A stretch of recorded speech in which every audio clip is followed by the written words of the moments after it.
नमस्कार। न्यूज के इकलौते फैमिली शो न्यूज की पाठशाला में आप सभी का बहुत स्वागत। मैं हूं सुशांत सिन्हा।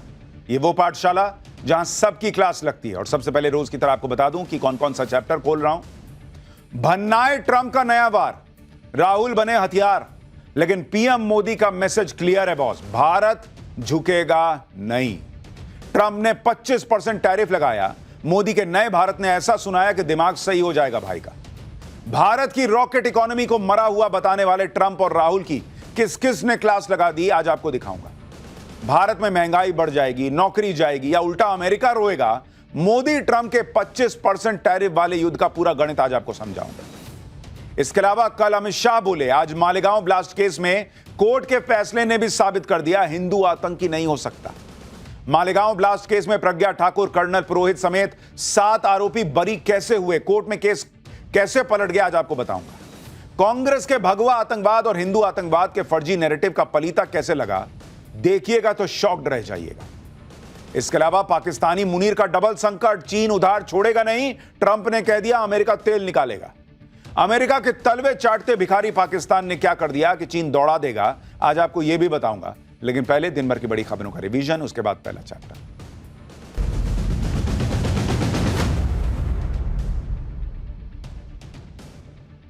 केंद्रीय कैबिनेट की बैठक में आज 6 बड़े फैसले किए गए।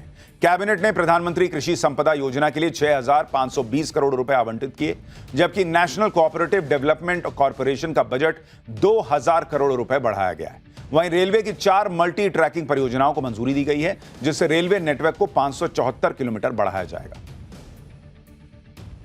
पटना में हुई इंडी गठबंधन की बैठक में सीट शेयरिंग को लेकर मंथन हुआ है। सूत्रों के मुताबिक आरजेडी 134 से 139 सीटों पर चुनाव लड़ सकती है, जबकि कांग्रेस को 50 से 54 सीटों पर ही संतोष करना पड़ सकता है।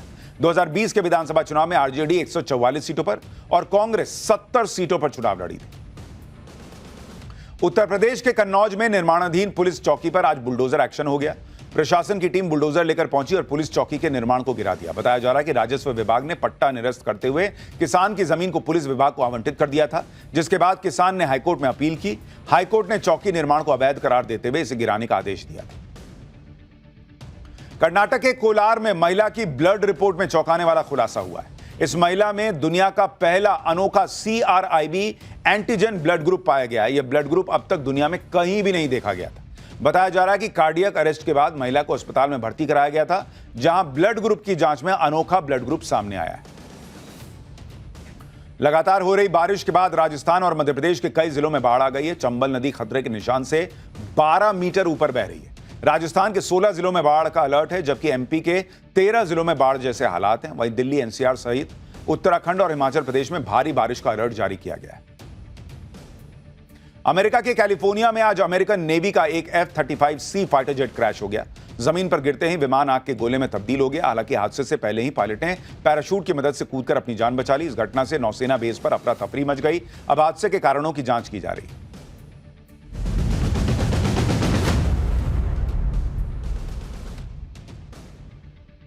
तो ये हो गया दिन भर का रिवीजन। अब पाठशाला का पहला चैप्टर। भन्नाए ट्रंप का नया वार, राहुल बने हथियार, लेकिन पीएम मोदी का क्लियर मैसेज है, भारत झुकेगा नहीं। ट्रंप ने 25% टैरिफ लगाया, मोदी के नए भारत ने ऐसा सुनाया कि दिमाग सही हो जाएगा भाई का। भारत की रॉकेट इकोनॉमी को मरा हुआ बताने वाले ट्रंप और राहुल की किस किस ने क्लास लगा दी।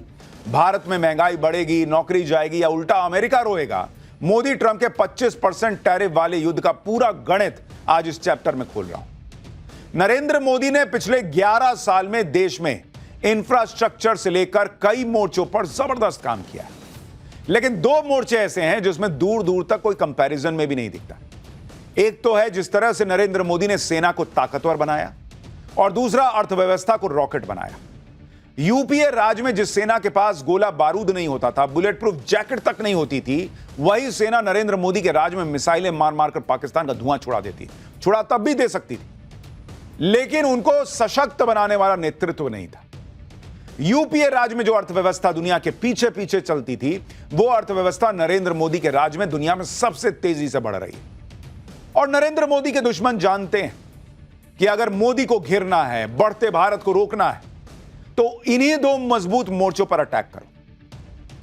और इसलिए आप देखिए कि कोई ऑपरेशन सिंदूर पर सवाल उठाता है, कितने जहाज गिरे बताओ, कोई इकोनॉमी को डेड बता देता है। जब ये लोग ऑपरेशन सिंदूर पर सवाल उठाकर पास नहीं हो पाए, फेल हो गए, और नरेंद्र मोदी ने इनके सारे नैरेटिव ध्वस्त कर दिए, तो ये लोग इकोनॉमी की बात करने लगे। कहने लगे हैं कि भारत की अर्थव्यवस्था को मोदी ने डुबा दिया, और डुबा दिया ही नहीं, राहुल गांधी ने तो कह दिया कि भारत की इकोनॉमी मर गई है, मोदी ने मार दिया इकोनॉमी को। इंडी गठबंधन ये कहने लगा कि बुरे दिनों की शुरुआत हो गई है बॉस।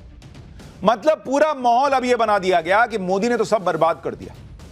आपको भी लगेगा कि क्या कोई ऐसी रिपोर्ट आ गई है जिसके दम पर इंडी गठबंधन ऐसा माहौल बना रहा है, लेकिन नहीं बॉस। इंडी गठबंधन और राहुल गांधी उछलने लगे हैं अमेरिकी राष्ट्रपति डोनाल्ड ट्रंप की बेसिर पैर की बातों से। वो डोनाल्ड ट्रंप जिन पर उम्र हावी हो गई है, या कुछ और हुआ है, कोई दवा रिएक्ट कर गई है, पता नहीं भगवान जाने क्या हुआ है, लेकिन उनके मूड का आजकल कोई ठिकाना नहीं, मूड स्विंग होता रहता है ऐसा लगता है। वो डोनाल्ड ट्रंप जो खुद नहीं जानते कि वो क्या कह रहे हैं, क्या कर रहे हैं, उनकी बातों पर इंडी गठबंधन को इतना एतबार हो गया है कि ट्रंप पर भरोसा करके कभी नरेंद्र सरेंडर कहते हैं, कभी इकोनॉमी को डेड बताते हैं। इसलिए जैसे ही पीएम मोदी ने ट्रंप को संसद में एक्सपोज किया और भन्नाए ट्रंप ने 25% टैरिफ लगाने की घोषणा की, राहुल गांधी और इकोसिस्टम इसी में उछलने लगे थे कि ट्रंप ने कह दिया कि भारत की इकोनॉमी मर गई, इंडियाज इकोनॉमी इज डेड। ये सुनते तो इंडी गठबंधन के विरोध को नए पर लग गए। इंडी गठबंधन ने मानो एक शोक सभा बुला ली और ट्रंप की बातों का सपोर्ट कर दिया। लेकिन ये लोग भूल गए कि पहले ऑपरेशन सिंदूर पर सवाल उठाकर ये ऑलरेडी देश की जनता की नजरों में गिर चुके हैं और अब ट्रंप का हथियार बनकर अपने पैर पर कुल्हाड़ी मार रहे हैं।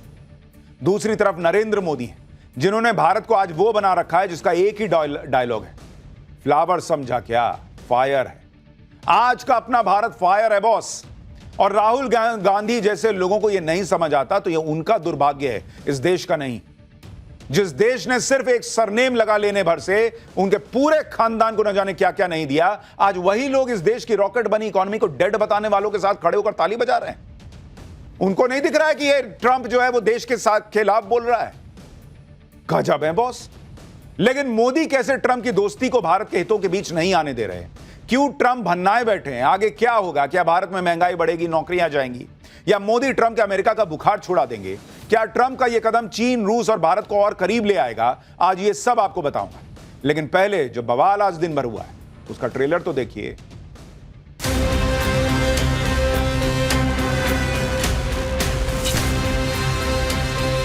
Trump is saying Indian economy is a dead economy. Yes, he's right. जी हर जगह जाते हैं, पूरी दुनिया में घूमते हैं, तब पे हमें ये मिलता है।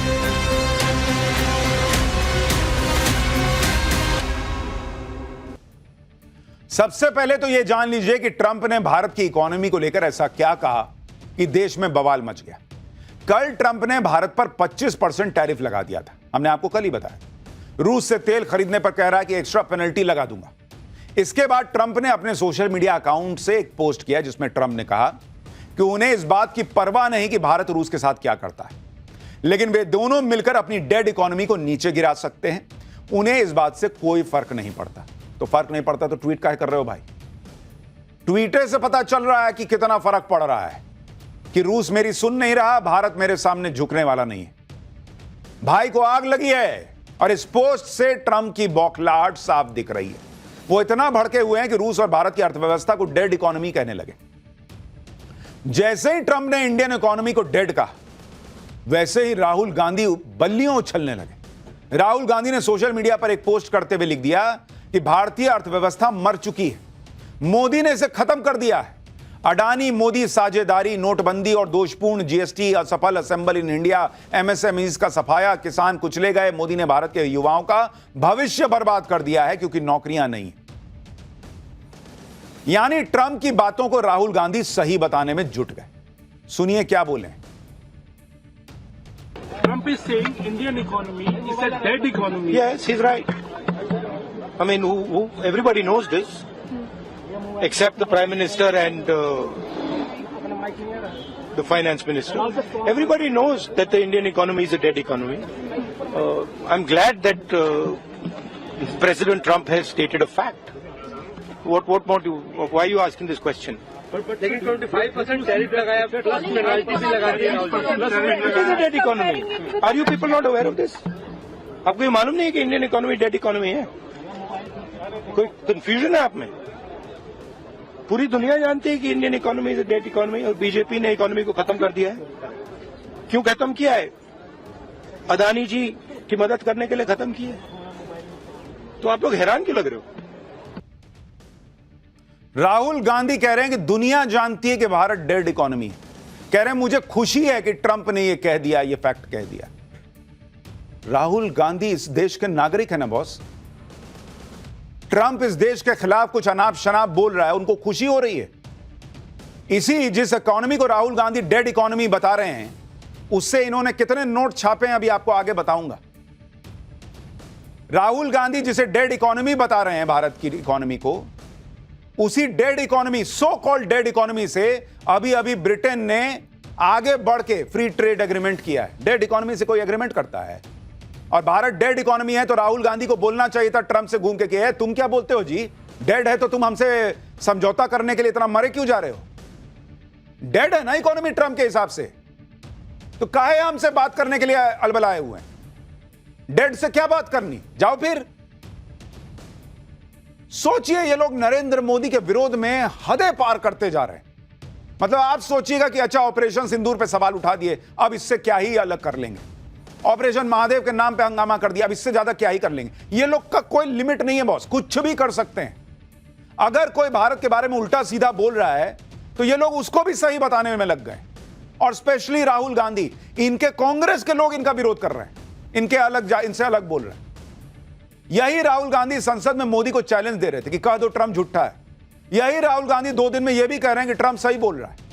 ट्रंप हो या राहुल गांधी, ये भारत की जिस इकोनॉमी को डेड बता रहे हैं, सच ये है कि वो इकोनॉमी रॉकेट बनी हुई है। और ये बात हम नहीं कह रहे, आईएमएफ जैसी बड़ी बड़ी संस्थाएं कह रही हैं। 2 दिन पहले ही आईएमएफ, इंटरनेशनल मॉनेटरी फंड की रिपोर्ट आई है, उसमें भारत और दुनिया के बाकी देशों की जीडीपी ग्रोथ रेट का अनुमान लगाया गया है। राहुल गांधी जी डेड इकोनॉमी के बारे में सुनिए, आपको पढ़ाता हूं। वैसे पढ़ाने का फायदा नहीं है, लेकिन फिर भी आपको बताता हूं कि आईएमएफ की रिपोर्ट क्या कहती है। यह आईएमएफ की रिपोर्ट है बॉस। और राहुल गांधी अब यह ना कह दें कि नरेंद्र मोदी ने आईएमएफ से हाथ पकड़ के लिखवा लिया है। जीडीपी ग्रोथ रेट, इसमें अनुमान लगाया गया है कि भारत की 2025 के लिए, आपको यह बता रहा हूं 2025 के लिए भारत की जीडीपी की ग्रोथ रेट का अनुमान कितना लगाया है मैंने? 6.4% बॉस। दुनिया में सबसे तेजी से बढ़ेगी भारत की अर्थव्यवस्था और लगातार पिछले कई सालों से बढ़ रही है। चीन, इतनी बड़ी अर्थव्यवस्था, वो भारत से कहीं पीछे है 4.8% पर। यूके, वो जो अंग्रेज हम पर राज करके गए, वो आज 1.2% की रफ्तार से आगे बढ़ रहे हैं। अमेरिका, जहां के राष्ट्रपति ट्रंप कह रहे हैं भारत डेड इकोनॉमी है, उनकी खुद की इकोनॉमी 2% की रफ्तार से नहीं बढ़ पा रही, 1.9% पर है। जर्मनी 0.1% बॉस, 0.1%, 1% भी नहीं। जापान जो है वो 0.7%, ये भी 1% की रफ्तार से नहीं बढ़ पा रहा। France 0.6% boss.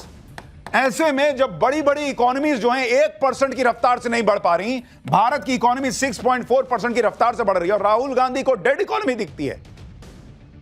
आपको जरा नहीं लगा कि ट्रंप को सुनाना चाहिए कि तुम किस मुंह से बोल रहे हो डेड इकोनॉमी? तुम 2% की रफ्तार से नहीं बढ़ पा रहे और आप उसके साथ खड़े हो गए मोदी को घेरने के नाम पर। आपको भारत की बेइज्जती नहीं दिखी इसमें? क्या है Rahul Gandhi boss? Leader of opposition है ना आप, ऑपोजिशन के लीडर हैं, लेकिन हैं तो भारतीय।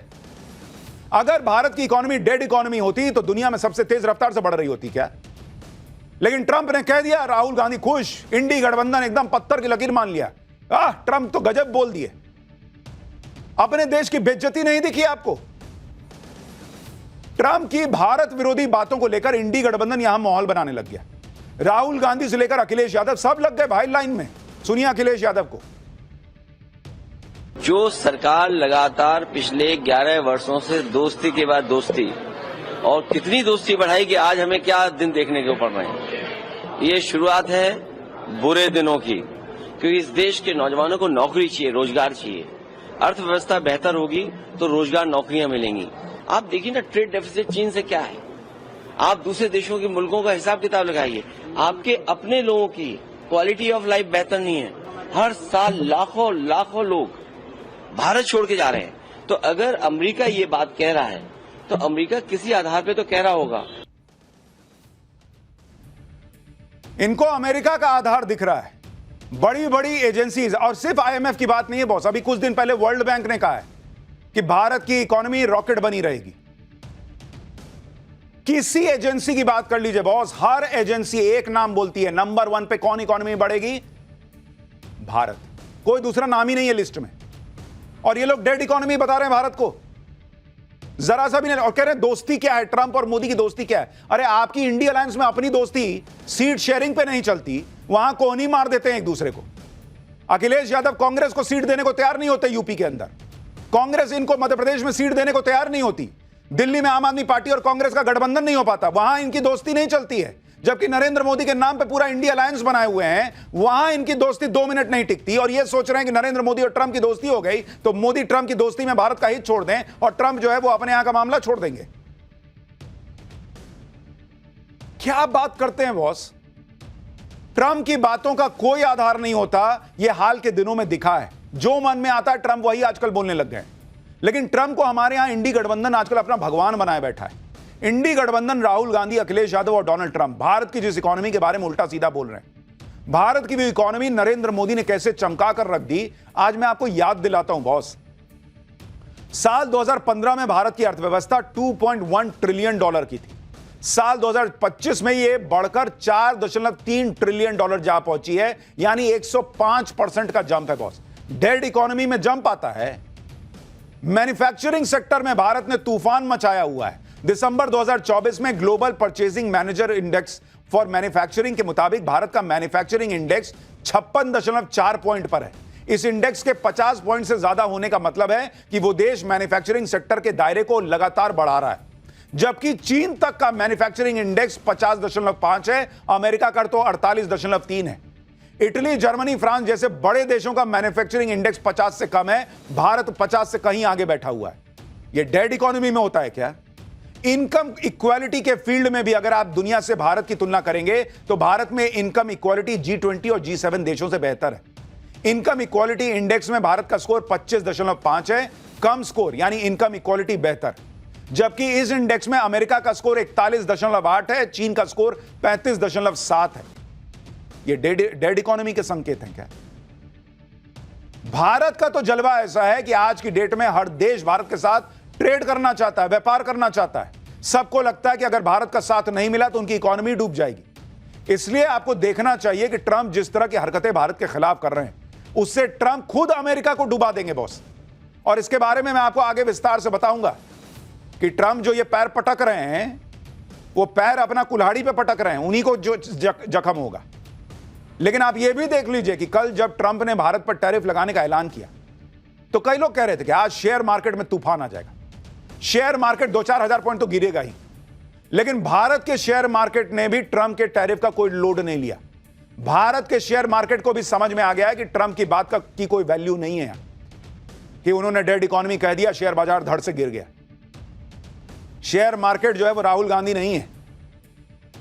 शेयर मार्केट आज गिरा जरूर, लेकिन उतार चढ़ाव रहा और किसी सामान्य दिन की तरह ही मार्केट में कामकाज हुआ, कोई पैनिक नहीं था।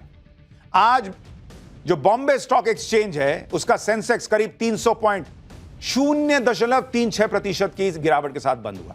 निफ्टी 50 का इंडेक्स भी 86.70 पॉइंट यानी 0.35% की गिरावट के साथ बंद हुआ। यानी नॉर्मल दिन था, कई बार ऊपर गया, कई बार नीचे आया, लेकिन कोई पैनिक सेलिंग हो रही हो ऐसा कुछ नहीं हुआ। यानी ट्रंप का टैरिफ वाला बयान भारतीय बाजार में कोई तूफान नहीं ला पाया। जिस इकोनॉमी को राहुल गांधी ट्रंप के कहने पर डेड बता रहे हैं, यह वही इकोनॉमी है जिसके शेयर मार्केट में राहुल गांधी ने खुद 2014 के बाद से बंपर कमाई की है, नोट छापे हैं बॉस एक तरीके से। राहुल गांधी की मूवेबल एसेट्स की वैल्यू 9 करोड़ 24 लाख रुपए के करीब है। इसमें से 90% निवेश उन्होंने म्यूचुअल फंड और स्टॉक्स में किया हुआ है। 15 मार्च 2024 तक उन्होंने 4 करोड़ 33 लाख रुपए स्टॉक्स में लगाए हुए थे। म्यूचुअल फंड में 3 करोड़ 81 लाख रुपए लगाए हुए थे। डेड इकोनॉमी में इतने करोड़ों रुपए क्यों लगा रहे हैं राहुल गांधी, जरा बताइए पब्लिक को। और जबकि 2014 में राहुल गांधी ने किसी भी लिस्टेड इक्विटीज और इक्विटी म्यूचुअल फंड में पैसा लगाया ही नहीं था। उन्होंने निवेश सिर्फ बॉन्ड्स और यंग इंडिया तक सीमित रखा हुआ था।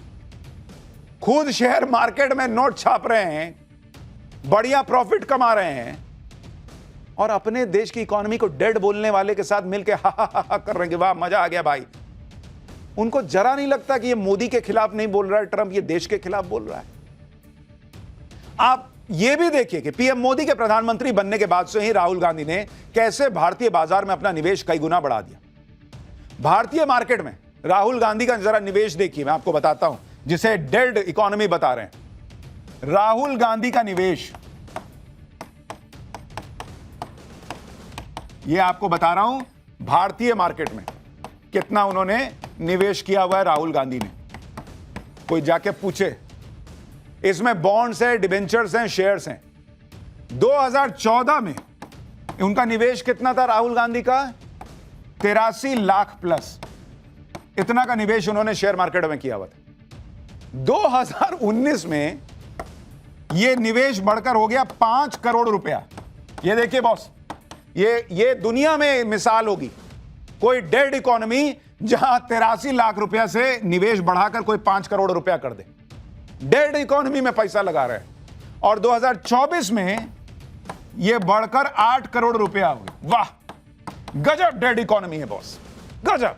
डेड इकोनॉमी में पैसा जो है वो बढ़ता चला जा रहा है।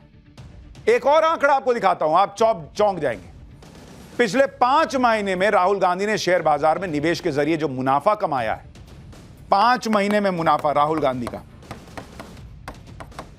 वो मुनाफा कितना है आपको पता है? राहुल गांधी का मुनाफा डेड इकोनॉमी से मुनाफा 46 लाख 49 हजार रुपया। 46 लाख 49 हजार रुपए का मुनाफा मात्र पिछले 5 महीने में छाप दिए हैं राहुल गांधी। कह रहे हैं कि डेड इकोनॉमी। इतना ही नहीं, राहुल गांधी के अलावा गांधी परिवार के बाकी सदस्य भी भारतीय बाजार में निवेश बढ़ा रहे हैं और मुनाफा कमा रहे हैं। जैसे साल 2014 में सोनिया गांधी का बॉन्ड्स, डिबेंचर्स और शेयर्स में निवेश 94 लाख रुपए के करीब था, जो साल 2019 में बढ़कर 2 करोड़ रुपए पहुंच गया और 2024 में बढ़कर 4 करोड़ रुपए पहुंच गया। इसी तरह प्रियंका वाड्रा ने 19 शेयर्स और 5 म्यूचुअल फंड में करीब 3 करोड़ 24 लाख का निवेश किया हुआ है। खुद शेयर मार्केट में पैसा लगाए हुए और दूसरे को कह रहे हैं कि अरे आपको पता नहीं है भारत की इकोनॉमी डेड है, आपको पता नहीं है। बहुत हंसी भी आती है लेकिन अफसोस भी होता है। ये नेता प्रतिपक्ष है, इस परिवार को इस देश ने क्या नहीं दिया है, और आप ऐसे खुले में किसी के लिए भी बोल दे रहे हैं कि ट्रंप सही बोल रहा है, भारत की इकोनॉमी डेड है। राहुल गांधी हो या प्रियंका वाड्रा, दोनों भाई बहन ने नरेंद्र मोदी के राज में शेयर मार्केट में पैसा लगाया हुआ है और दोनों मुनाफा कमा रहे हैं। फिर भी वो भारतीय अर्थव्यवस्था पर ट्रंप के दावों को ठीक उसी तरह हवा दे रहे हैं जैसे ट्रंप के सीज फायर वाले दावे पर दे रहे हैं। सुनिए प्रियंका वाड्रा क्या कह रही। Everybody has seen कि अमेरिका के राष्ट्रपति जी ने क्या कहा है, टैरिफ के बारे में बोला है और जंग के बारे में फिर से बोला है कि मेरे कहने से भारत और पाकिस्तान दोनों ने जंग रोकी। तो दोनों चीज़ों का जवाब सरकार को देना पड़ेगा। मोदी जी हर जगह जाते हैं, पूरी दुनिया में घूमते हैं, दोस्ती करते हैं लोगों के साथ और फिर हमें ये मिलता है। ये लोग खुद तो बम्पर कमाई कर रहे हैं लेकिन इकोनॉमी को डेड बता रहे हैं। राहुल गांधी को अगर भारतीय अर्थव्यवस्था की हालत जाननी ही थी तो वो ट्रंप की जगह अपने नेताओं से पूछ ले, वही बता देते कि ट्रंप भारतीय इकोनॉमी को लेकर जो बातें कर रहे हैं वो गलत है। सुनिए कांग्रेस के नेता राजीव शुक्ला और शशि थरूर राहुल गांधी का क्या ज्ञानवर्धन कर रहे हैं। ट्रंप का ये कहना कि भारत और रूस की इकोनॉमी डेड है, एकदम गलत बात है। भारत की इकोनॉमी डेड नहीं, जो हमने आर्थिक सुधार किए जब नरसिम्हा राव जी और मनमोहन सिंह जी थे, उसके बाद उस आर्थिक सुधारों को आगे वाजपेयी जी ने भी बढ़ाया और उसके बाद मनमोहन सिंह जी ने 10 साल में जो मजबूती प्रदान की और उसके बाद वर्तमान सरकार ने भी जो उसमें काम बढ़ाया। America is completely unreasonable in their demands. We will have to go elsewhere. I mean, that is the strength of India. No, we are not a totally export-dependent economy like, say, China is. We have a good, strong domestic market also. यानी कांग्रेस के नेता ही राहुल गांधी को आईना दिखा रहे हैं, और सिर्फ कांग्रेस के नेता ही नहीं, इंडी गठबंधन में भी कई नेता हैं जो खुलकर बोल रहे हैं। उद्धव ठाकरे की शिवसेना की सांसद प्रियंका चतुर्वेदी ने ट्रंप के बयान पर कहा कि यह कहने की जरूरत नहीं कि भारतीय इकोनॉमी दुनिया की टॉप 5 अर्थव्यवस्थाओं में शामिल है, सबसे तेजी से बढ़ती अर्थव्यवस्थाओं में से एक है। यह जानने के लिए पर्याप्त आंकड़े उपलब्ध हैं। इसे डेड इकोनॉमी कहना सिर्फ अहंकार या अज्ञानता की स्थिति से ही आ सकता है। अब वो कह तो ट्रंप के लिए रही थी, लेकिन ये तो राहुल गांधी पे भी अप्लाई होता है कि अहंकार या अज्ञानता की स्थिति में ही आदमी एक रॉकेट बनी अर्थव्यवस्था को डेड इकोनॉमी कह सकता है। आप ये भी देखिए कि राहुल गांधी जिस अर्थव्यवस्था को खत्म बता रहे हैं, खुद उनके यूपीए के राज में अर्थव्यवस्था को कैसे बर्बाद किया गया था और कैसे नरेंद्र मोदी ने 11 साल की मेहनत से इस अर्थव्यवस्था को चमकाया है। अगर आप नरेंद्र मोदी और यूपीए के टाइम की अर्थव्यवस्था की हालत देखें तो साल 2004 से 2014 के बीच औसत महंगाई दर 8.2% रहती थी, जबकि मोदी सरकार में 2014 से 2023 के बीच औसत महंगाई दर 5.5% है। यूपीए में तो 10% भी क्रॉस कर गई थी। नरेंद्र मोदी राज में कभी महंगाई डबल डिजिट में गई ही नहीं। साल 2005 से 2014 के बीच औसत जीडीपी पर कैपिटा पीपीपी देखें तो $3,889 था, जबकि 2015 से 2023 के बीच में यह बढ़कर $6,016 हो चुका है। साल 2005 से 2014 के बीच कुल एफडीआई $305 बिलियन, 2015 से नवंबर 2023 के बीच कुल एफडीआई $595 बिलियन। यानी चाहे विदेशी निवेश हो, प्रति व्यक्ति आय हो, चाहे महंगाई दर हो, हर मोर्चे पर नरेंद्र मोदी ने परफॉर्म करके दिखाया और यूपीए के राज में जो अर्थव्यवस्था थी उससे बेहतर अर्थव्यवस्था को बना दिया। और राहुल गांधी कह रहे हैं कि डेड इकोनॉमी है। ट्रंप कह दिए तो कह दिए कि हां डेड इकोनॉमी। जो इकोनॉमी इतनी शानदार तरीके से चल रही है उसे डेड बताना सिर्फ और सिर्फ एजेंडा हो सकता है, और ट्रंप का यही एजेंडा है और उस एजेंडे को हवा देने में राहुल गांधी जुट गए। जबकि ट्रंप की बौखलाहट तो साफ साफ समझी जा सकती है। डोनाल्ड ट्रंप ना तो अपनी शर्तों पर भारत से ट्रेड डील करवा पा रहे हैं, ना ही वो भारत को रूस से तेल और हथियार खरीदने से रोक पा रहे हैं। ट्रंप को लगा था कि वो जैसे ही भारत पर 25% का टैरिफ ठोकेंगे भारत झुक जाएगा, नरेंद्र मोदी फोन करने लगेंगे, लेकिन ऐसा कुछ हुआ ही नहीं। मैंने आपको कहा यह नरेंद्र मोदी का नया भारत, फ्लावर समझा क्या, ये फायर है बॉस, ये नया भारत। उल्टा भारत ने साफ इशारा कर दिया कि डील हो या ना हो भारत अपने हितों से समझौता नहीं करेगा। इससे ट्रंप की बौखलाहट और बढ़ गई तो वो डेड इकोनॉमी बोलने पर आ गए। पर भाई वो तो डोनाल्ड ट्रंप अपने देश के फायदे के लिए बोल रहा है, राहुल गांधी को अपना देश नहीं दिखता है। दूसरी तरफ ट्रंप ने रूस से व्यापार करने पर भी भारत को धमकाया था, पेनल्टी लगाने की धमकी दी थी, लेकिन भारत ने उसका भी लोड नहीं लिया। अब ट्रंप को लगा कि भाई वो तो दुनिया के सबसे ताकतवर देश के राष्ट्रपति हैं, अगर कोई देश उनसे भी नहीं डर रहा तो उनकी तो बड़ी फजीहत हो जाएगी। इससे ट्रंप इतना चिढ़ गए कि वो भारत और रूस को लेकर उल्टी सीधी बातें करने लगे। भारत ने कल ही ट्रंप को जवाब दे दिया था। आज संसद में भी खड़े होकर सरकार ने साफ साफ कह दिया कि बॉस, देश हित से समझौता नहीं होगा। आज वाणिज्य और उद्योग मंत्री पीयूष गोयल ने संसद में बताया कि अमेरिका के साथ द्विपक्षीय व्यापार वार्ता चल रही है। दोनों पक्षों के बीच 4 दौर की बातचीत हो चुकी है। आयात पर 10 से 15% टैरिफ की बात हुई थी। भारत अपने घरेलू उद्योगों की सुरक्षा करेगा। आत्मनिर्भरता की तरफ भारत आत्मविश्वास के साथ बढ़ रहा है। हम मौजूदा हालातों का आकलन कर रहे हैं और अमेरिका से बातचीत अभी चल रही है। पीयूष गोयल ने आज संसद से अमेरिका को सीधे शब्दों में कैसे जवाब दिया, एक बार वो सुन लीजिए, फिर आपको बताता हूं कि ये डील अटकी कहां, नरेंद्र मोदी किस बात पर अड़ गए हैं कि नहीं भारत नहीं झुकेगा। हम अपने राष्ट्रीय हितों को सुरक्षित करने और आगे बढ़ाने के लिए सभी आवश्यक कदम उठाएंगे। मात्र 1 दशक से भी कम समय में भारत फ्रैजाइल 5 अर्थव्यवस्थाओं में से निकलकर दुनिया की सबसे तेजी से बढ़ती प्रमुख अर्थव्यवस्था बन गया है। हम अपने रिफॉर्म्स और अपने किसानों, एमएसएमई और उद्यमियों की कड़ी मेहनत के बल पर 11वीं सबसे बड़ी अर्थव्यवस्था से शीर्ष 5 अर्थव्यवस्थाओं में से एक बन गए हैं। ट्रंप चाहते थे कि भारत तुरंत ट्रेड डील कर ले, जो ट्रंप कहे वो भारत मान ले, लेकिन नरेंद्र मोदी अड़े हुए हैं। और वो इसलिए अड़े हुए हैं क्योंकि बात हमारे किसानों की, बात हमारे कारोबारियों की है। नरेंद्र मोदी इनके हितों पर कोई आंच नहीं आने देंगे। इसलिए 6 महीने से चल रही बातचीत में अब तक ट्रेड डील नहीं हो पाई। ये जो ट्रंप बार बार कह रहे थे कि मैंने सीज फायर कराया, मैंने सीज फायर कराया, वो इनडायरेक्टली भारत पर नरेंद्र मोदी पर दबाव बनाना चाह रहे थे कि मैं जैसा कहता हूं वैसा डील कर लो तो मैं बोलना छोड़ दूंगा। मोदी से ऐसे काम नहीं कराया जा सकता, वो भारत का हित नहीं छोड़ सकते बॉस। 4 बड़ी वजह हैं कि मामला अटका हुआ है। भारत अपना एग्रीकल्चर मार्केट अमेरिका के लिए खोलने को तैयार नहीं। क्योंकि ऐसा हुआ तो इससे भारत के किसानों को नुकसान हो सकता है।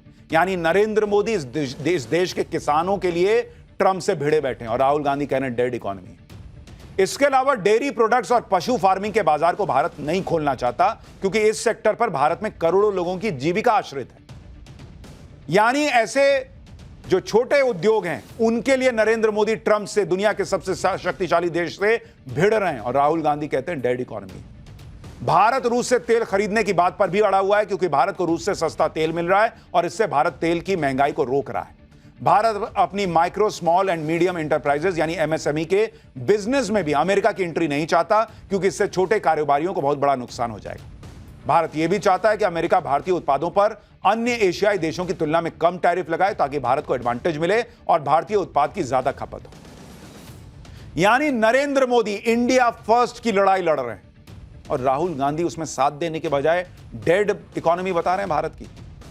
यानी डील होगी तो ट्रंप की शर्तों पे नहीं होगी, नरेंद्र मोदी की शर्तों पर, भारत की शर्तों पर डील होगी। जहां तक टैरिफ लगाने की बात है तो ऐसा करके ट्रंप खुद ही अपने पैरों पर कुल्हाड़ी मार रहे हैं। ट्रंप खुद ही अमेरिका को बर्बाद कर देंगे और अमेरिका की इकोनॉमी को ही डेड बना देंगे, क्योंकि टैरिफ लगाने से अमेरिका में भारत जो सामान भेजता है वो महंगा हो जाएगा। इस सामान की बड़ी कीमत अमेरिका की जनता को ही चुकानी होगी। आप देखिए कि भारत अमेरिका को क्या क्या सामान बेचता है।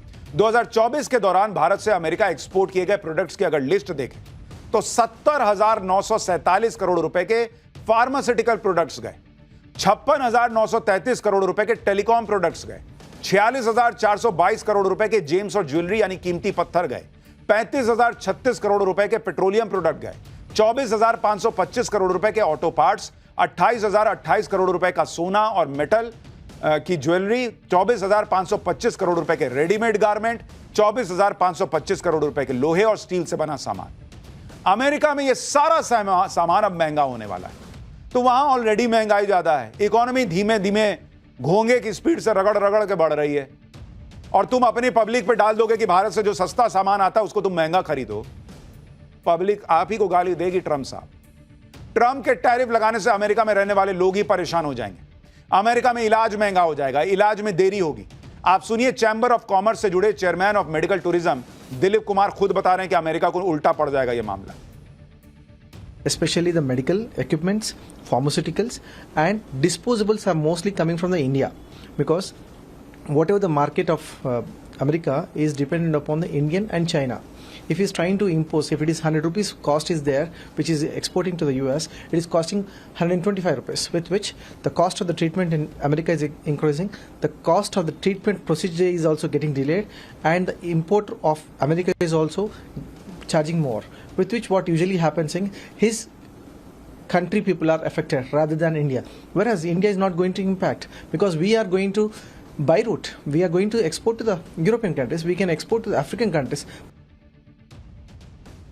भाई भारत के पास पहली बात तो यह है कि हमारे पास खुद अपना इतना बड़ा बाजार मौजूद है। दूसरा, जैसा वो खुद ही बता रहे हैं एक्सपर्ट्स कि भाई भारत दूसरे मार्केट तलाश लेगा।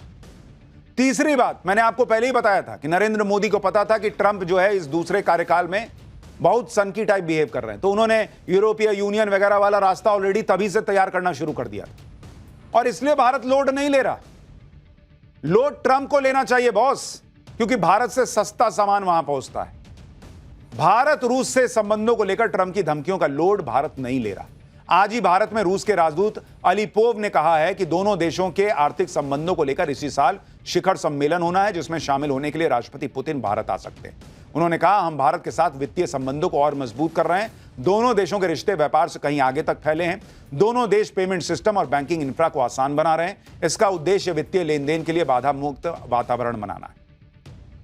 भारत न सिर्फ रूस से व्यापार बढ़ाने वाला है, बल्कि भारत रूस चीन मिलकर एक ऐसी तिकड़ी बनाने वाले हैं जो डोनाल्ड ट्रंप की भी हेकड़ी निकाल देगी। हम आपको पाठशाला में बता चुके हैं कि भारत रूस चीन की तिकड़ी डोनाल्ड ट्रंप को बहुत खटक रही है, बहुत डरा रही है। ट्रंप के टेंशन की एक बड़ी वजह यह भी है क्योंकि भारत रूस चीन एक हो गए तो उनकी ताकत के सामने कोई टिक नहीं पाएगा। दुनिया की 36% आबादी वाले इन तीनों देशों की जीडीपी को अगर जोड़ लिया जाए तो यह दुनिया की जीडीपी का 33% हो जाता है। वहीं रूस के पास प्राकृतिक गैस का सबसे बड़ा भंडार है और रूस में निकाले जाने योग्य तेल का दूसरा सबसे बड़ा भंडार। अभी भी रूस से तेल खरीदने में भारत पहले नंबर पर और चीन दूसरे नंबर पर है। अगर तीनों देश एक साथ आ गए तो फिर भारत और चीन को तेल आयात के लिए किसी दूसरे देश पर निर्भर ही नहीं रहना पड़ेगा। यानी ये तीनों देश साथ आ गए तो ये तीनों मिलकर ही एक झटके में अमेरिका की बादशाहत खत्म कर देंगे। इसलिए मैं कह रहा हूं कि ट्रंप अपने पैर पे कुल्हाड़ी मार रहे हैं। इसी वजह से ट्रंप की धमकियों को भारत कोई तवज्जो नहीं दे रहा। सिर्फ अमेरिका ही नहीं, दुनिया ही नहीं, बाकी देश भी हैं, और वो अगर मिल जाएंगे तो ट्रंप की कोई मनमानी नहीं चलेगी। नरेंद्र मोदी फिलहाल इसी पर लगे हुए हैं। प्रधानमंत्री मोदी ने यूएई के राष्ट्रपति मोहम्मद बिन जायद से फोन पर बातचीत की। इस दौरान दोनों नेताओं ने दोनों देशों के बीच चल रहे सहयोग को और मजबूत करने पर जोर दिया। रणनीतिक साझेदारी को मजबूत बनाने के लिए प्रतिबद्धता जताई। दोनों देशों के सहयोग से चल रही योजनाओं की प्रगति पर बात की। यानी लगातार नरेंद्र मोदी भारत के लिए अलग अलग रास्ते भी खोलते जा रहे हैं और यह बात क्लियर कर दिया है कि राहुल गांधी यहां कितने भी सवाल पूछें, कुछ भी बयान दें, मोदी लोड नहीं लेंगे। ट्रंप को जो करना है करें, भारत के हित से कॉम्प्रोमाइज नहीं होगा। जिसको जो बोलना है। कई लोग तो यह भी कह रहे हैं कि रॉकेट बनी इकोनॉमी अगर किसी को डेड इकोनॉमी दिख रही है तो उसका ब्रेन डेड है बॉस। पाठशाला में अब अगला चैप्टर। मालेगांव ब्लास्ट केस में प्रज्ञा ठाकुर, कर्नल पुरोहित समेत 7 आरोपी कैसे हुए बरी? कोर्ट में केस कैसे पलटा? कांग्रेस के भगवा आतंकवाद और हिंदू आतंकवाद के फर्जी नैरेटिव का पलीता कैसे लगा? आप देखकर शॉक्ड रह जाएंगे। अब यह चैप्टर खोलता हूं। एक दौर था जब इस देश में भगवा को आतंक से जोड़ने का प्रयास हुआ। ऐसी ऐसी कहानियां बनाई गई जिससे हिंदुओं को आतंकी साबित किया जाए, और यह सब इसलिए किया गया जिससे सियासी फायदा हो। हिंदू तो जातियों में बटा ही रहता है, मुसलमानों को खुश करके एक तरफा वोट ले लेंगे, तराजू जबरदस्ती बराबर कर देंगे कि नहीं ना हिंदू भी आतंकी हो सकता है। इसलिए जबरन भगवा आतंक की थ्योरी गढ़ी गई। लेकिन आज पूरे देश के सामने इसका सच सामने आ चुका है। डंके की चोट पर आज देश के हिंदू कह रहे हैं कि हिंदू आतंकवादी नहीं हो सकता। और क्यों हिंदू आतंकवादी नहीं हो सकता, यह बात आज 2008 के मालेगांव ब्लास्ट केस में आए फैसले से पता चला। आज जब एनआईए की स्पेशल कोर्ट ने मालेगांव ब्लास्ट पर फैसला सुनाया तो भगवा आतंकवाद वाली थ्योरी धुआं धुआं हो गई, क्योंकि कोर्ट ने इस मामले में साध्वी प्रज्ञा समेत सभी 7 आरोपियों को बरी कर दिया। और फैसला सुनाते हुए कोर्ट ने साफ कह दिया कि आतंकवाद का कोई धर्म नहीं होता। कोर्ट ने फैसले में आतंकवाद के धर्म का जिक्र क्यों किया और कैसे मालेगांव ब्लास्ट के 7 हिंदू आरोपियों को 17 साल के लंबे इंतजार के बाद इंसाफ मिला, इसकी पूरी डिटेल अब आपको बताऊंगा। लेकिन किस तरह से इस देश में हिंदुओं को आतंकवादी साबित करने का जबरदस्त प्रयास कांग्रेस और इकोसिस्टम ने किया, कैसे हंगामा हुआ इस फैसले के आने के बाद, उसकी एक झलक देखिए।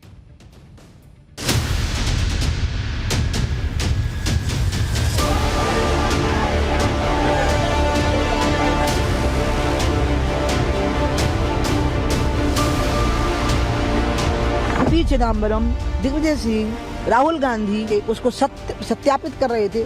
आज उनकी चौराहों पर खड़े करके कौन सी सजा होनी चाहिए? तो है एनआईए किसके अंडर काम करती है? एनआईए तो गवर्नमेंट ऑफ इंडिया के अंडर काम करती है। मिलिट्री ग्रेड अगर आरडीएक्स इस्तेमाल हो रहा है तो भाई साहब ये कहां से आया? ये बड़ा सवाल है। भगवावादियों को सताने के लिए भगवाधारियों को कांग्रेस ने करवाया था। कुछ लोगों के मंसूबे थे हिंदुत्व को और सनातन को, भगवा को बदनाम करने के। वो मंसूबे उनके अब फेल हो गए। मैं आज दुनिया के सामने, देश की जनता के सामने गर्व से कहता हूं कि हिंदू कभी टेररिस्ट नहीं हो सकता।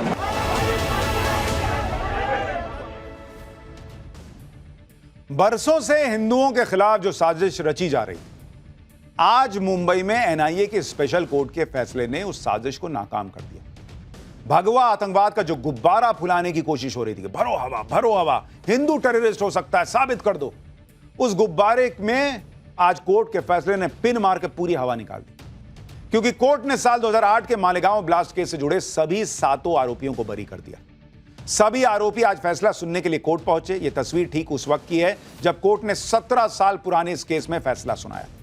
मालेगांव ब्लास्ट में आरोपी नंबर 1 बनाई गई Sadhvi Pragya Thakur, retired lieutenant colonel पुरोहित, मेजर रमेश उपाध्याय रिटायर्ड, अजय राहेरकर, समीर कुलकर्णी, सुधाकर द्विवेदी, सुधाकर चतुर्वेदी, इन सभी आरोपियों को कोर्ट ने बरी कर दिया। कोर्ट के फैसले पर साध्वी प्रज्ञा ठाकुर के परिवार ने एक दूसरे को मिठाई खिलाकर खुशी भी जताई। मालेगांव ब्लास्ट केस में गिरफ्तार किए गए लोगों पर क्या आरोप लगाए गए थे, पहले उसके बारे में आपको बताऊं आगे। उससे पहले देखिए हिंदू आतंकवादी और भगवा आतंकवाद की थ्योरी कोर्ट में क्यों नहीं टिक पाई। लंबी सुनवाई के बाद आज एनआईए कोर्ट ने इस केस में फैसला सुनाया। अपने फैसले में एनआईए कोर्ट के जज ए.के. लाहोटी ने कहा कि ब्लास्ट में साजिश का कोई एंगल साबित नहीं हुआ। जांच एजेंसी आरोप साबित ही नहीं कर पाई। धमाका हुआ, लेकिन यह साबित नहीं हुआ कि बम मोटरसाइकिल में ही रखा हुआ था। यह भी साबित नहीं हुआ कि मोटरसाइकिल साध्वी प्रज्ञा के नाम पर थी। जज ने यह भी कहा कि प्रज्ञा ठाकुर मालेगांव ब्लास्ट से 2 साल पहले ही साध्वी बन चुकी थी। आगे जज ने कहा कि यह साबित भी नहीं हुआ कि कर्नल पुरोहित ने ही बम बनाया था। उनके घर पर विस्फोटक रखे जाने के रिकॉर्ड में को लेकर कोई ठोस सबूत नहीं मिले। आगे जज ने कहा कि इस बात का कोई सबूत नहीं मिला कि साध्वी प्रज्ञा और कर्नल पुरोहित ने अपने संगठन अभिनव भारत के फंड का आतंकी गतिविधियों में इस्तेमाल किया। फैसला सुनाते हुए जज ने यह भी कहा कि दोषी साबित करने के लिए ठोस सबूत चाहिए। ऐसे में आरोपियों को संदेह का लाभ मिलना चाहिए। आज कोर्ट के फैसले ने यह साबित कर दिया कि जिन मालेगांव ब्लास्ट केस में जिन हिंदुओं को आरोपी बनाया गया था वो आतंकवादी नहीं थे। और यही बात लोकसभा में चर्चा के दौरान अमित शाह ने भी कही थी कि हिंदू कभी आतंकवादी नहीं हो सकता। अमित शाह का वो बयान आपको याद दिलाता हूं, फिर आगे बताऊंगा हिंदू आतंकवादी और भगवा आतंकवाद की थ्योरी फेल होने पर संत समाज ने कैसे कांग्रेस को घेरा है। आज ये दिग्विजय सिंह चले गए हैं, उन्होंने कहा है तो आरएसएस ने कराया था। मान्यवर क्या बोल रहे हैं, किसके लिए बोल रहे हैं, किसको बचा रहे हैं, क्या कहना चाहते हैं? और हिंदू टेरर का सगुफा किसने छोड़ा? मैं आज दुनिया के सामने, देश की जनता के सामने गर्व से कहता हूं कि हिंदू कभी टेररिस्ट नहीं हो सकता। हम कभी टेररिस्ट नहीं हो सकते। क्या कहना चाहते हैं? फर्जी टाइप के केस बनाए, एक भी केस अदालत में नहीं टिका। देशभक्त संगठनों पर आरोप लगाए आपने, सिर्फ आपकी छिछोरी राजनीति के लिए। संत समाज ने भी मालेगांव ब्लास्ट केस में कोर्ट के फैसले का स्वागत किया और कहा कि कोर्ट के फैसले ने भगवा आतंकवाद जैसे शब्द गढ़कर भारत, सनातन और भगवा को बदनाम करने की कोशिशों को नाकाम कर दिया। सुनिए एक बार संत समाज क्या कह रहा है, फिर आपको बताता हूं कि कांग्रेस ने यह भगवा आतंकवाद शब्द कैसे गढ़ा, उसे कैसे फैलाया। हिंदू आतंकवादी नहीं होता, परंतु हिंदू आतंकवाद जैसे, भगवा आतंकवाद जैसे शब्द गढ़ करके भारत राष्ट्र, सनातन और भगवा को लांछित करने का प्रयास आज विफल हुआ है। अखिल भारतीय संत समिति भारत के न्याय व्यवस्था पर, न्यायालय पर और भारत सरकार पर, विशेषकर श्रद्धेय नरेंद्र मोदी, गृह मंत्री अमित शाह जी समेत और देश की न्यायिक व्यवस्था को साधुवाद और धन्यवाद देती है कि ये संत कलंक लेके जी रहे थे, आज दोष मुक्त हुए हैं। आज मुझे बहुत प्रसन्नता हुई है और मैंने तो उसी समय सुन लिया था जब कोर्ट ने निर्णय दिया। इससे कांग्रेस का काला चिट्ठा जनता के सामने आ गया है और वो वास्तव में ये लोग कोई प्रमाण नहीं जुटा पाए। भगवावादियों को सताने के लिए भगवाधारियों को कांग्रेस ने करवाया था। मैं यही कहूँगा कि हमारी विजय हुई है और इन 7 जो मुक्त हुए हैं आरोपी, इनको मिलकर तत्कालीन कांग्रेस सरकार पर मानहानि का दावा करना चाहिए। हिंदू आतंकवाद, भगवा आतंकवाद कह करके एक आतंक सा मचा रखा था। कुछ लोगों के मंसूबे थे हिंदुत्व को और सनातन को, भगवा को बदनाम करने के। वो मंसूबे उनके अब फेल हो गए। सारी दुनिया के सामने सच आ गया। अब कोई हिंदू आतंकवाद, भगवा आतंकवाद कह करके भारत के सनातन धर्म को बदनाम नहीं कर सकेगा।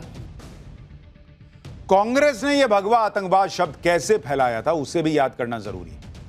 अगस्त 2010 में तब के गृह मंत्री पी चिदम्बरम ने भगवा आतंकवाद शब्द का इस्तेमाल किया। उन्होंने कहा था कि भारत में हाल के धमाकों में भगवा आतंकवाद की भूमिका है। जनवरी 2013 में यूपीए सरकार में उस वक्त के गृह मंत्री रहे सुशील कुमार शिंदे ने कहा था कि उनके पास रिपोर्ट आ गई है कि बीजेपी हो या आरएसएस हो, उनके ट्रेनिंग कैंप हिंदू टेररिज्म बढ़ाने का काम देख रहे हैं। सितंबर 2013 में कांग्रेस नेता दिग्विजय सिंह ने सवाल उठाते हुए कहा था कि हर हिंदू आतंकवादी संघी क्यों है। जो दिग्विजय सिंह भगवा आतंकवाद का जाप किया करते थे, मालेगांव ब्लास्ट केस के फैसले के बाद कैसे उनके सुर बदल गए हैं और कहने लगे कि आतंकवाद का कोई धर्म नहीं होता। सुनिए जरा दिग्विजय सिंह को। लेकिन हिंदू आतंकवाद का जो आरोप लगा, कोई धर्म के आधार पर आतंकवाद नहीं होता है। ना हिंदू आतंकवाद होता है, ना इस्लामिक आतंकवाद होता है। हर धर्म प्रेम, सद्भाव, सत्य और अहिंसा का रूप है। लेकिन बीजेपी तो ये कहती रही है सर कि हिंदू टेरर का जो शब्द था वो कांग्रेस ने दिया था। बिल्कुल गलत कहते हैं, बिल्कुल गलत कहते हैं। ये वही दिग्विजय सिंह हैं जिन्होंने भगवा आतंकवाद और हिंदू आतंकवाद साबित करने के लिए जमीन आसमान सिर पर उठा रखा था। इस तस्वीर को ही देखिए, जब दिग्विजय सिंह एक बुक लॉन्च इवेंट में पहुंचे थे और जो बुक लॉन्च हो रही थी उसका नाम था आरएसएस की साजिश 26/11। वो तो कसाब जिंदा पकड़ा गया, नहीं तो उसका कलावा दिखा के मामला सेट का हो जाता कि भाई वो तो आरएसएस ने और हिंदुओं ने कर दिया है और कसाब को हिंदू बता दिया जाता। कसाब जब पकड़ा गया तब सोचिए ये किताब छप गई, नहीं पकड़ाया होता, मर गया होता तो क्या ही होता इस देश में। भारत में फैलाए जा रहे भगवा आतंकवाद के नैरेटिव का पाकिस्तान ने भी फायदा उठाने की पूरी कोशिश की। कह रहा है कि इसका नाम हीरा लाल है और इंडियन सेटअप से किसी ने अंदर से बताया कि ये सिख है और ये बीजेपी के दहशतगर्द ऐसे कलावा पहनते हैं। अब इंडियन सेटअप में से किसने बताया होगा, आप खुद ही अंदाजा लगाइए। इस तरह की कहानियां गढ़े रहे थे ये लोग। चिदंबरम, सुशील कुमार शिंदे और दिग्विजय सिंह ही नहीं, कांग्रेस नेता राहुल गांधी पर भी भगवा आतंकवाद को लेकर अमेरिका को चेतावनी देने के आरोप लगे। विकीलीक्स जो एक वेबसाइट है जिस पर गोपनीय दस्तावेज पब्लिश होते हैं, उस पर 2009 में एक गोपनीय दस्तावेज पब्लिश हुआ था जो कि भारत में तत्कालीन अमेरिकी राजदूत डेविड मलफोर्ड से जुड़ा था। इस दस्तावेज में डेविड मलफोर्ड ने अपने विदेश मंत्रालय को लिखे हुए पत्र में राहुल गांधी के उस बयान का हवाला दिया था जिसमें राहुल गांधी ने हिंदू आतंकवाद की बात कही थी। विकीलीक्स के इस दस्तावेज के मुताबिक 20 जुलाई 2009 को एक डिनर में राहुल गांधी मौजूद थे। इस दौरान अमेरिकी राजदूत ने राहुल से आतंकी संगठन लश्कर ए तैयबा को भारत में मिलने वाले सपोर्ट को लेकर पूछा था। इस पर उन्होंने कहा कि इसका भारत में थोड़ा बहुत सपोर्ट हो सकता है, लेकिन देश में हिंदू अतिवादियों से ज्यादा बड़ा संकट है। और जब आज कोर्ट का फैसला आया तो राहुल गांधी भगवा आतंकवाद से जुड़े सवाल पर सन्नाटे में चले गए। सुनिए जरा। सर आपको लगता है जॉब पे भी असर, सर आपको लगता है जॉब पे भी इश्यू पड़ेगा?